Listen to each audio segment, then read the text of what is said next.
மகளிர் உரிமை தொகையாக மாதம் 1000 ரூபாய் எப்படி வழங்க முடியும் அப்படின்னு கேள்வி கேட்டவர் எடப்பாடி பழனிசாமி அவர்கள். இது சாத்தியமே இல்லை அப்படின்னு சொன்னார். ஆனால் சாத்தியமில்லாத ஒன்றையும் சாத்தியப்படுத்தி சாதனை படைத்திருக்கிறார் நம்முடைய தமிழ்நாடு முதலமைச்சர் அவர்கள்.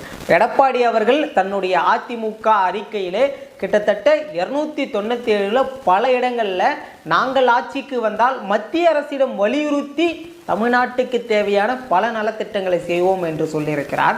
உங்களோடு இன்றைக்கு கூட்டணியில் இருக்கிறது இதே மத்தியில் ஆளுகின்ற பாஜக தானே. ஒருவேளை நீங்கள் ஆட்சிக்கு வந்தால், வரமாட்டீங்க, ஒருவேளை வந்தால் எங்களோடு இருக்கக்கூடிய கூட்டணி கட்சி நம்முடைய தமிழ்நாட்டுக்கு தேவையான அனைத்து நலத்திட்டங்களை செய்யும் என்று சொல்லாமல் நாங்கள் வலியுறுத்தி கண்டிப்பாக பெற்றுத் தருவோம் என்று சொல்லியிருக்கிறார். எவ்வளவு நகைப்புக்குரிய ஒன்றா இருக்குதுன்னு பாருங்களேன். எல்பிஜி தட்டுப்பாட்டை தடுக்க முடியாமல் தொடர்ந்து ஒன்றிய அரசானது ஒரு புறம் திண்டாடி கொண்டிருக்கிறது. ஆனால் எடப்பாடி அவர்கள் தமிழ்நாட்டில் நாங்கள் ஆட்சிக்கு வந்தால் 3 சிலிண்டர் தருவோம்னு சொல்றாரு.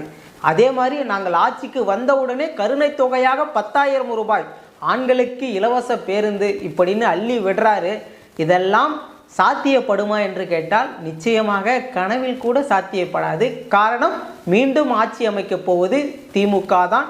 திராவிட மாடல் 2.0க்காக காத்திருங்கள் எடப்பாடி அவர்களே.